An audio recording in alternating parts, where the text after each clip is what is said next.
Трамп включил обратный отсчет. У Ирана осталось совсем мало времени, чтобы согласиться на ультиматум США. Тегеран готов и к войне, и к миру, а пока усиливает контроль над Ормузским проливом. Обвинение Раулю Кастро. США намерены посадить брата Фиделя и угрожают доставить его любым способом, если не сдастся добровольно. Беларусь показала, как ее истребители участвуют в ядерных учениях России. Путину на банкете в Китае сыграли танец маленьких лебедей. Мадьяр побывал в Гданьске. Моди и Мелони посадили шелковицу в знак дружбы. В Китае борются с наводнениями, которые не думают прекращаться. А в Великобритании отчеканили монету в 50 пенсов с кольцом всевластия и цитаты из Толкина. А теперь об этом подробно и по делу. Это один день. Подпишитесь, поставьте лайк этому видео и оставьте свой комментарий. Заранее спасибо и начинаем.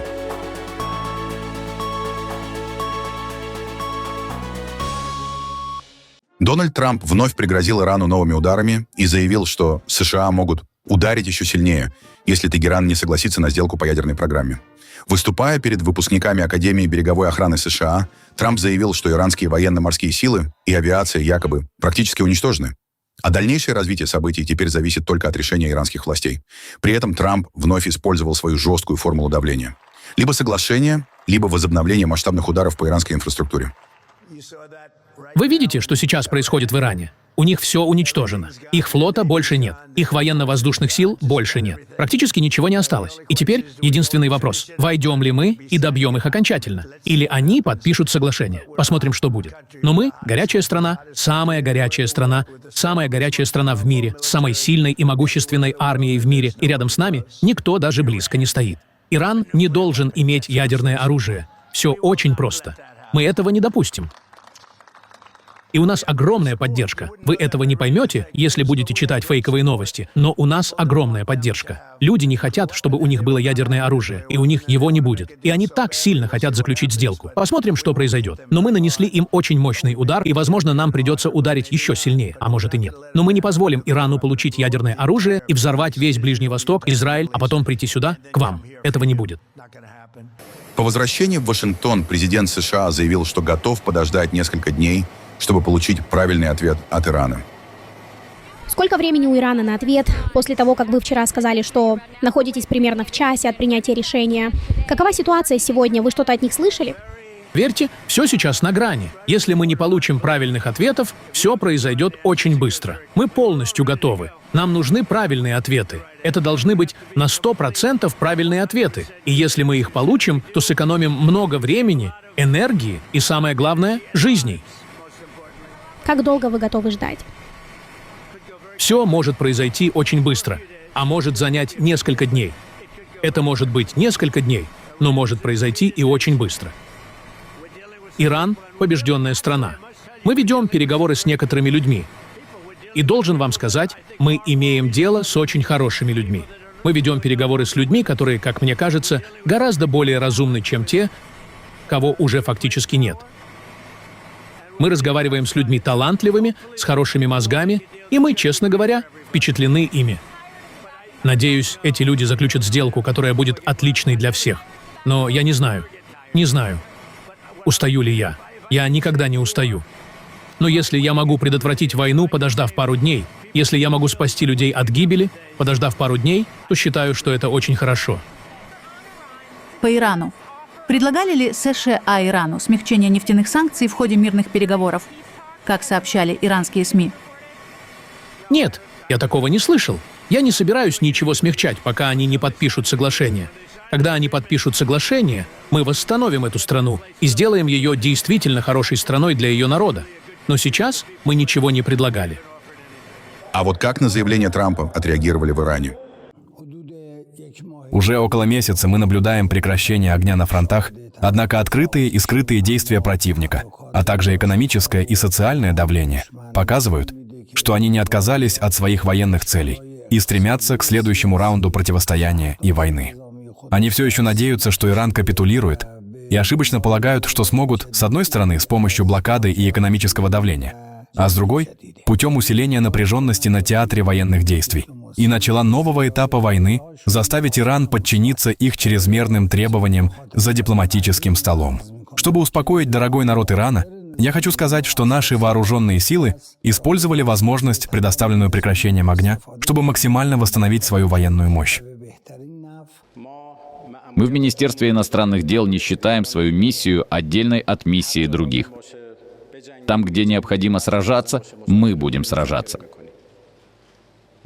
Там, где необходимо вести переговоры, мы будем вести переговоры.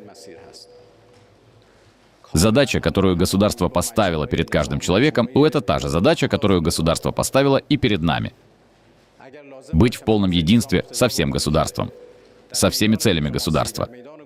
Если это станет необходимым, если интересы государства потребуют, чтобы мы подготовились в сфере дипломатии, обсуждений, переговоров, тогда мы подготовимся. Но с той же силой, с какой вооруженные силы готовятся к защите страны. Бывает так, что по нескольку раз в день я сам и командующие вооруженными силами на священном поле, мы находимся в хорошем контакте и придерживаемся единой позиции, участвуем в различных встречах, и все мы стремимся к одной цели. И там, где это необходимо, мы предпринимаем или будем предпринимать шаги для выполнения нашей миссии так, как должны. Иран фактически превращает Ормузский пролив в инструмент политического и экономического давления. По данным израильских аналитиков и мониторинга морского трафика, Тегеран ввел новую систему согласования прохода танкеров через стратегический маршрут, через который проходит почти 1/5 часть мировой нефти. Теперь суда должны получать разрешение через иранский МИД и структуры корпуса стражей исламской революции. В регионе уже фиксируются заторы и задержки судов. Эксперты считают, что Иран использует контроль над проливом не только как элемент безопасности, но и как рычаг влияния. Приоритет получают китайские, российские и дружественные Тегерану суда. На этом фоне в Вашингтоне опасаются, что любая попытка силой изменить ситуацию может привести к прямому военному столкновению и новому витку эскалации на Ближнем Востоке. Чтобы выйти из пролива, все танкеры теперь должны обращаться к иранским властям, которые создали бюрократическую процедуру. Судно должно подать запрос через Министерство иностранных дел Ирана. Затем его передадут иранским ВМС. И если они получат разрешение, им сообщат, как именно пройти через пролив. И, разумеется, им придется заплатить сумму, которую определят иранцы. Таким образом, весь процесс должен проходить через иранские власти. И только после одобрения со стороны иранского флота, флота корпуса стражей исламской революции, судно сможет выйти из пролива. На данный момент статус-кво означает одно. Суда не могут проходить через пролив без разрешения иранских властей. И, к сожалению, это не изменится. Если США попытаются изменить ситуацию силой, то в итоге иранцы нанесут удар, и эскалация станет неизбежной. Поэтому суть нынешней ситуации такова. Если иранцы не позволят открыть пролив, а у США нет возможности сделать это военным путем, тогда судам придется ждать либо разрешения от иранского правительства на выход из пролива, либо какого-то соглашения между Ираном и США, которое позволит им пройти. Благодаря этому контролю иранцы получают не только контроль в сфере безопасности, но и используют его в экономических и политических целях. Иранцы фактически будут выбирать, какие танкеры смогут проходить через пролив. Например, китайские или индийские, потому что они хотят укреплять сотрудничество именно с этими странами. Таким образом, речь идет не только об экономике и не только о безопасности, но и о политике. Использовании этого механизма для усиления сотрудничества со странами, с которыми Иран стремится развивать отношения. Соединенные Штаты официально предъявили обвинение бывшему лидеру Кубы Раулю Кастро. Это один из самых жестких шагов Вашингтона против Гаваны за последние десятилетия. Федеральный суд Майами обвиняет 94-летнего Кастро в заговоре с целью убийства американских граждан, убийствах и уничтожении самолетов. Речь идет о событиях 1996 года, когда кубинские истребители сбили самолеты организации кубинских иммигрантов Brothers to the Rescue. Тогда погибли 4 человека. Исполняющий обязанности генпрокурора США Тодд Бланш прямо заявил: Вашингтон рассчитывает увидеть Рауля Кастро на территории Соединенных Штатов, добровольно или иным образом. Обвинения стали новым этапом давления на коммунистическое руководство Кубы, где семья Кастро удерживает власть со времен революции 1959 года. В Гаване ситуацию пока официально не комментируют, однако экстрадиция Рауля Кастро выглядит практически невозможной. Государствам и их лидерам нельзя позволять преследовать американцев, убивать их и не нести за это ответственности. Президент Трамп намерен восстановить очень простой, но важный принцип. Если вы убиваете американцев, мы будем преследовать вас, кем бы вы ни были, какой бы пост ни занимали и сколько бы времени ни прошло.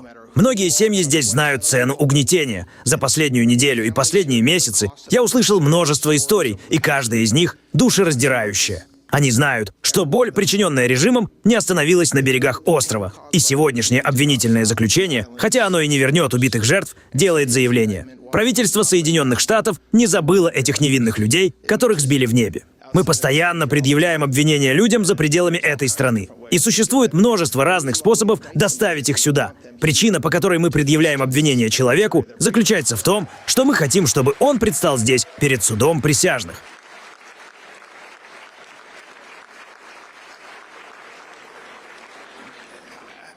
Каким образом мы этого добьемся, очевидно, зависит от обстоятельств дела.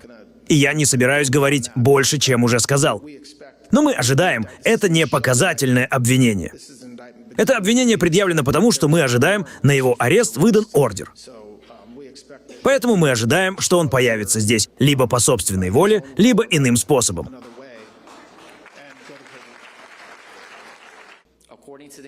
Согласно обвинительному заключению, Рауль Кастро, занимавший тогда пост министра революционных вооруженных сил Кубы, санкционировал и контролировал военную цепочку командования, которая завершилась тем, что кубинские истребители выпустили ракеты класса «Воздух-воздух» по гражданским самолетам над международными водами.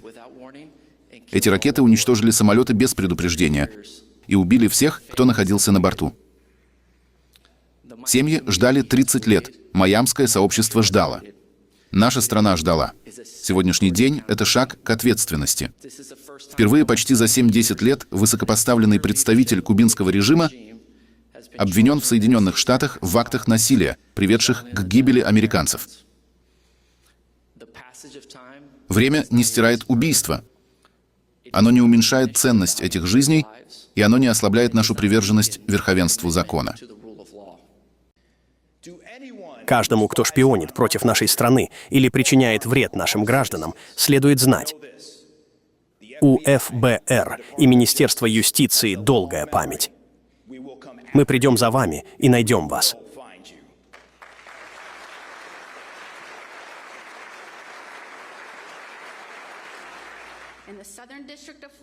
В Южном округе Флориды окружной суд Соединенных Штатов уведомляет, что Рауль Кастро предстанет по первому пункту обвинения.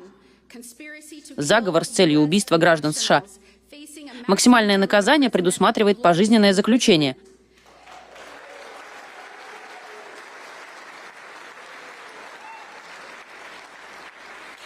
Пункты 2 и 3. Уничтожение воздушного судна. Максимальное наказание по каждому пункту составляет до 5 лет тюрьмы. И пункты с 4 по 7. Обвинения в убийстве, по каждому из которых предусмотрено максимальное наказание в виде смертной казни или пожизненного заключения.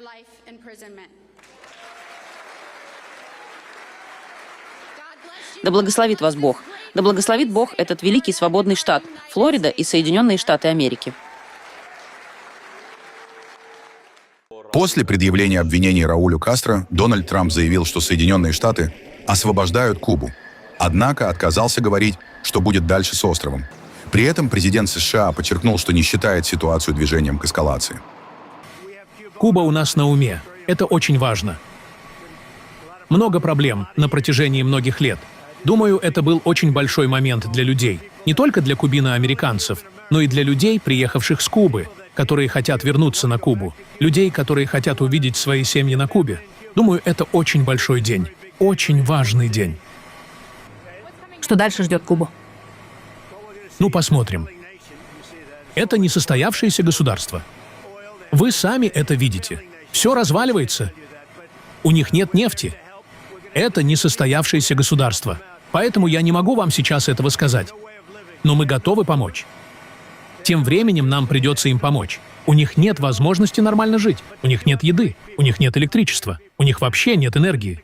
Но у них замечательные люди. Посмотрим, что будет. Но мы освобождаем Кубу. Стоит ожидать эскалации? С Кубой? Нет. Нет, никакой эскалации не будет. Я не думаю, что в этом есть необходимость. Президент Тайваня Лай Цзиньде заявил, что будущее острова должны решать только его жители, а не внешние силы. По его словам, Тайвань готов к диалогу с Китаем, но отвергает давление и идеи объединения под видом мира. Лай также подчеркнул, что Тайбэй продолжит укреплять оборону и рассчитывает на дальнейшие поставки оружия из США. Будущее Тайваня не может определяться внешними силами. И оно не должно становиться заложником страха, раскола или краткосрочных интересов. Будущее Тайваня должны совместно решать 23 миллиона его жителей. Я прекрасно понимаю, что в демократическом обществе неизбежны разные мнения, и между правящей партией и оппозицией всегда будет конкуренция. Политические партии могут соперничать, но страна не должна быть разделена. Позиции могут отличаться, но в вопросе защиты Тайваня не может быть разногласий. Перед лицом внешних угроз мы должны объединиться вокруг общих ценностей и твердо стоять на стороне национальных интересов. США сокращают свое военное присутствие в Европе. Пентагон подтвердил, что число американских боевых бригад на континенте уменьшит с 4 до 3, фактически до уровня, который был до полномасштабного вторжения России в Украину. Об этом сообщил в соцсети X пресс-секретарь Министерства войны Шон Парнелл. Министерство войны сократило общее число боевых бригадных групп, BCT, размещенных в Европе, с 4 до 3. Таким образом, их численность возвращается к уровню 2021 года. Это решение стало результатом комплексного многоуровневого процесса, сосредоточенного на пересмотре военного присутствия США в Европе. В связи с этим временно откладывается развертывание американских сил в Польше, образцовом союзнике США. Министерство определит окончательное распределение этих и других американских сил в Европе после дальнейшего анализа стратегических и оперативных потребностей США, а также способности наших союзников самостоятельно выделять силы для обороны Европы. Этот анализ направлен на продвижение политики президента Трампа «Америка прежде всего в Европе и других регионах, в том числе путем стимулирования и предоставления возможностей союзникам по НАТО взять на себя основную ответственность за Conventional Defense Европы. Сегодня министр Хексет провел разговор с вице-премьером Польши Касиником Камышем. Министерство продолжит тесные контакты с польскими партнерами по мере проведения этого анализа, в том числе для того, чтобы Соединенные Штаты сохранили сильное военное присутствие в Польше. Польша продемонстрировала как способность, так и решимость защищать себя. Другим союзникам по НАТО следует последовать ее примеру. Министерство предоставит дополнительную информацию в надлежащее время и в соответствующем формате. Польша заявила, что США не отказываются от военного присутствия в стране, а лишь временно откладывают переброску войск. В Варшаве подчеркнули, речь идет не о сокращении контингента, а о пересмотре планов размещения американских сил в Европе. Когда появились сообщения в прессе, я говорил, чтобы успокоить ситуацию, что решение о сокращении присутствия американских войск в Польше или Соединенных Штатов в обеспечении безопасности Польши нет. И вчера это было подтверждено. Все заявления, которые мы делали и озвучивали в последние несколько дней, вчера были подтверждены американской стороной. Он, президент Трамп, четко говорил о выводе 5000 солдат из Германии, а не из Польши. Поэтому для нас так важен этот ответ и заявление Пентагона о том, что это временная пауза, а не сокращение контингента в Польше. Сейчас идет процесс планирования, и мы находимся в контакте. Генерал Гринкевич, командование теперь имеет время для планирования нового присутствия в Европе. Это также может означать благоприятное или даже более благоприятное, чем прежде, присутствие американских войск в Польше. Дополнительные силы Вашингтон начал перебрасывать в Европу весной 2022 года. Тогда администрация Байдена отправила около 20 тысяч военных для усиления восточного фланга НАТО. Прежде всего в Польшу, Румынию и страны Балтии. Общая численность американского контингента в Европе выросла примерно до 100 тысяч человек. Теперь Пентагон заявляет, что часть подразделений вернут, а размещение новых сил в Польше временно откладывается.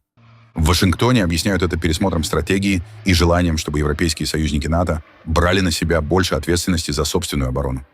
Беларусь и Россия проводят масштабные совместные учения ядерных сил. Белорусское военное телевидение показало кадры переброски техники и подготовки подразделений, участвующих в маневрах вместе с российскими военными. По данным Минобороны России, в учениях задействованы около 64 тысяч военнослужащих и почти 8 тысяч единиц техники, включая носители баллистических и крылатых ракет. В Москве заявляют, что сценарий предусматривает подготовку к применению ядерных сил в случае агрессии. После начала полномасштабной войны против Украины Александр Лукашенко согласился разместить на территории Беларуси российское тактическое ядерное оружие. При этом Владимир Путин ранее подчеркивал, что контроль над его применением остается исключительно у Москвы. Европейские и американские СМИ отмечают, нынешние маневры проходят на фоне резкого роста напряженности между Россией и НАТО, а также все более активного втягивания Беларуси в военную стратегию Кремля.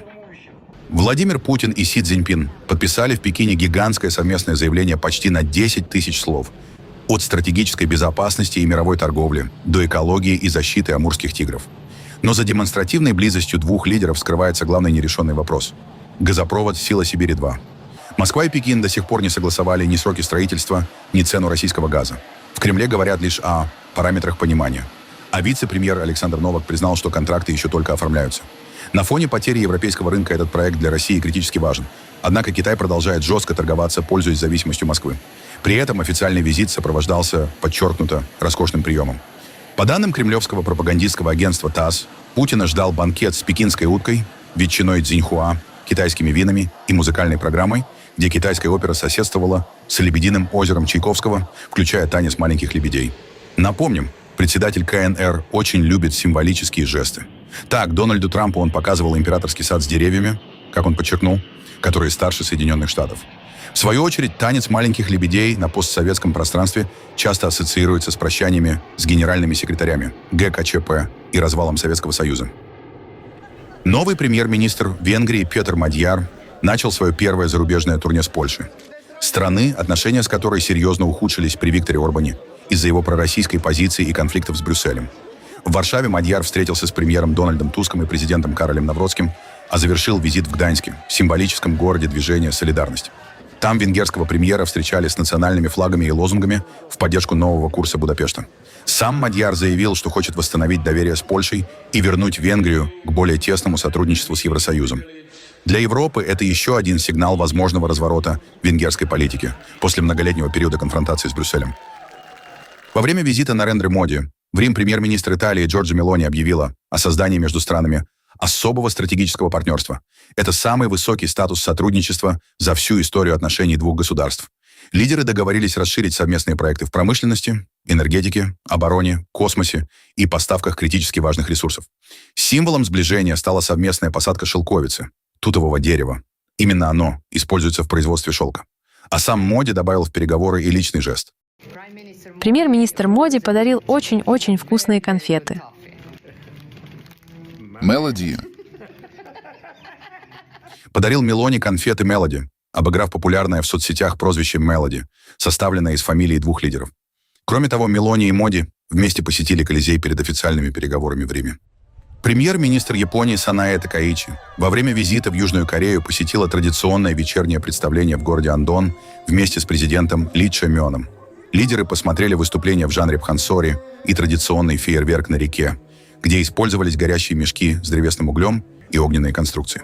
Для Японии и Южной Кореи подобные жесты имеют особое значение на фоне крайне сложной исторической памяти. От японской оккупации Корейского полуострова до многолетних споров о военных преступлениях и принудительном труде. В Сеуле и Токио рассчитывают, что культурный обмен и демонстративно теплые контакты лидеров помогут снизить уровень взаимного недоверия в обществе и укрепить сотрудничество на фоне растущего влияния Китая и угроз со стороны Северной Кореи. Перед культурной программой страны провели переговоры, на которых договорились расширить сотрудничество в сфере энергетической безопасности, включая поставки сжиженного газа и нефти. Также Такаичи и Ли приняли участие в совместном ужине, который в Сеуле назвали символом укрепления отношений между двумя странами. На юге и в центральной части Китая продолжаются масштабные наводнения. По последним данным, погибли как минимум 21 человек, еще несколько считаются пропавшими без вести. Сильнее всего пострадали провинции Гуйчжоу и Хубэй. Спасатели эвакуируют жителей из затопленных районов, в том числе пожилых людей, оказавшихся в ловушке из-за подъема воды. На кадрах видны разрушенные дома, затопленные улицы и разлившиеся реки. Власти Китая направили на ликвидацию последствий стихии около $22 миллионов и предупредили о риске новых оползней и паводков сразу в нескольких регионах страны. Британский королевский монетный двор представил памятную монету к 25-летию фильма «Властелин колец. Братство кольца». Новая монета номиналом 50 пенсов посвящена первой части кинотрилогии режиссера Питера Джексона и поступит в продажу по цене от 15 фунтов. В центре дизайна легендарное кольцо всевластия с эльфийскими надписями и фразой из Мордора. Часть монет получила необычный эффект. При попадании света на поверхности появляется изображение ока Саурона. В Королевском монетном дворе заявили, что такая технология впервые используется на британской монете для широкой публики. Коллекция станет первой из серии, посвященной всем 3 фильмам трилогии. На фоне юбилея франшизы также готовится новый фильм «Властелин колец. Охота на Голлума», премьера которого запланирована на 2027 год.